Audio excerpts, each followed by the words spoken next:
From translation, TLB, the Living Bible. This 13th day of the year.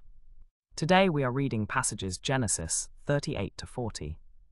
Genesis chapter 38, verses 1 to 30. About this time Judah left his brothers and went to stay with a man named Hurrah, an Adullamite who lived at Enaim. The Judah met a Canaanite girl named Shua and married her. She bore him a son named She bore him another son and named him Onan, and she had a third son named Shelah, and Judah was in Shaib when she gave birth to him. When grew up, Judah arranged his marriage to a girl named Tamar, but was a wicked man, so the Lord put him to death. Then Judah said to Onan, "Go and marry your brother's widow, and have children by her to carry on your brother's name." But Onan knew that the children wouldn't be his own, so whenever he slept with his brother's wife, he made sure that his semen spilled on the ground so that he wouldn't have any children by her. This wicked thing he did made the Lord angry, so the Lord put him to death too. Then Judah said to Tamar, "Stay as a widow in your father's home until my youngest son Shelah grows up," for he was afraid that Shelah would die too, just like his brothers. So Tamar went to live in her father's house. After a long time, Judah's wife, the daughter of Shua, died. When Judah had recovered from his grief, he went up to Timnah to supervise the shearing of his sheep, taking with him his friend Hurrah the Adullamite. Someone told Tamar that her father-in-law was going up to Timnah to shear his sheep. So she took off her widow's clothes and covered herself with a veil to disguise herself, for she knew that Judah had not yet given her to his youngest son Shelah as he had promised. She went to the entrance of the road to Enaim, which leads to Timnah, for she saw that Shelah was now a grown man and she had never been married to him. When Judah saw her, he thought she was a prostitute, for she had covered her face. "Let me have relations with you," he said. "How much will you charge?" "I'll send you a young goat from my flock," she replied. "What security will you give me until you send it?" he asked. "What security can I give you?" she replied. "Until you send the goat, I'll keep your seal, your cord, and the staff in your hand." So he gave them to her and had relations with her, and she became pregnant by him. Afterward Judah sent his friend Hurrah to collect his goat and get back his seal and cord and staff from the woman, but he couldn't find her. He asked the men of the town where the prostitute had been, but they replied, "There has been no prostitute here." So Hurrah returned to Judah and said, "I couldn't find her anywhere." And the men of the town said there had been no prostitute there. About 3 months later, Judah was told, "Your daughter-in-law Tamar has played the prostitute and is now pregnant as a result. Bring her here and let me burn her to death," Judah ordered. But as she was being brought out, she sent a message to her father-in-law, saying, "I am pregnant by the man who owns these things. Please look and see whose seal, cord, and staff these are." Judah recognized them and said, "She is more righteous than I am, for I didn't keep my promise to give her to my son Shelah." And since he never had relations with her again, she never had any more children by him. When the time came for her to give birth, there were twins in her womb. As the babies were being born, the first one put out his hand, and the midwife tied a scarlet thread around his wrist and said, "This one came out first." Genesis chapter 39, verses 1 to 23. Joseph was taken down to Egypt. Potiphar, one of Pharaoh's officials, the captain of the guard, bought him from the Ishmaelite traders who had taken him there.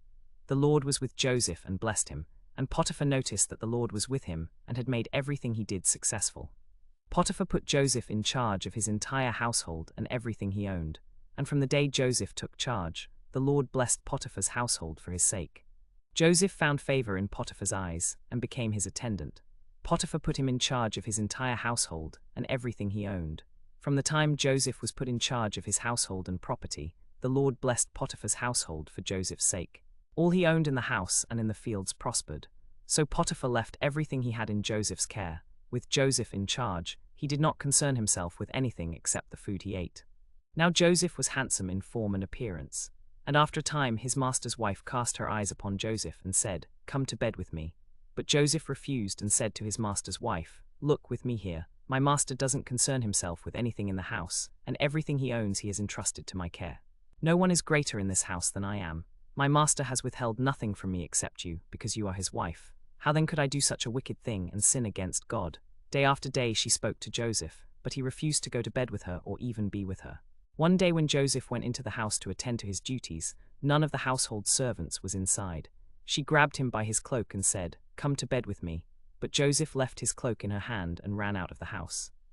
When she saw that he had left his cloak in her hand and had run out of the house, she called her household servants. "Look," she said to them, "this Hebrew has been brought to us to make sport of us. He came in here to sleep with me, but I screamed." When her husband came home, she told him the same story, That Hebrew slave you brought to us came in to make sport of me, but as soon as I screamed for help, he left his cloak beside me and ran out of the house. When Potiphar heard the story his wife told him, he was furious.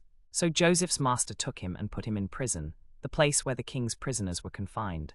But while Joseph was there in the prison, the Lord was with Joseph and showed him kindness.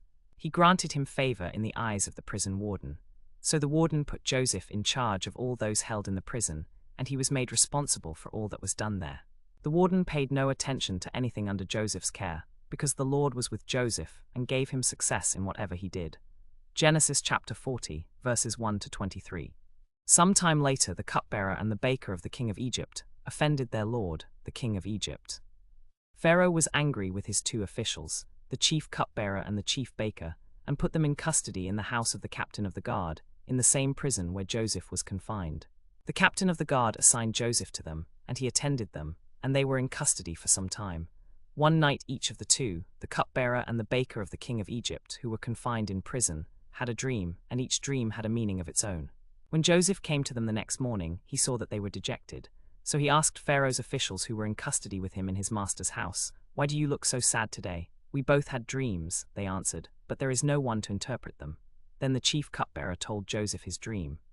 He said to him, "In my dream I saw a vine in front of me with 3 branches on it. As soon as it budded, it blossomed, and its clusters ripened into grapes. Pharaoh's cup was in my hand, and I took the grapes, squeezed them into Pharaoh's cup, and put the cup in his hand. This is what it means," Joseph told him. "The 3 branches are 3 days. Within 3 days, Pharaoh will lift up your head and restore you to your position, and you will put Pharaoh's cup in his hand, just as you used to do when you were his cupbearer. But when all goes well with you, remember me and show me kindness. Mention me to Pharaoh and get me out of this prison. For I was forcibly carried off from the land of the Hebrews, and even here I have done nothing to deserve being put in a dungeon." When the chief baker saw that Joseph had given a favorable interpretation, he said to Joseph, "I too had a dream. On my head were 3 baskets of bread, in the top basket all kinds of baked food for Pharaoh, but the birds were eating them out of the basket on my head. This is what it means," Joseph replied. "The 3 baskets are 3 days. Within 3 days Pharaoh will lift off your head and hang you on a tree, and the birds will eat your flesh from you." Now the 3rd day was Pharaoh's birthday, and he gave a banquet for all his officials.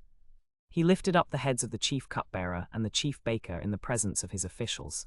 He restored the chief cupbearer to his position, so that he once again put the cup into Pharaoh's hand, but he hanged the chief baker, just as Joseph had said to them. The chief cupbearer, however, forgot about Joseph. He did not remember him at all.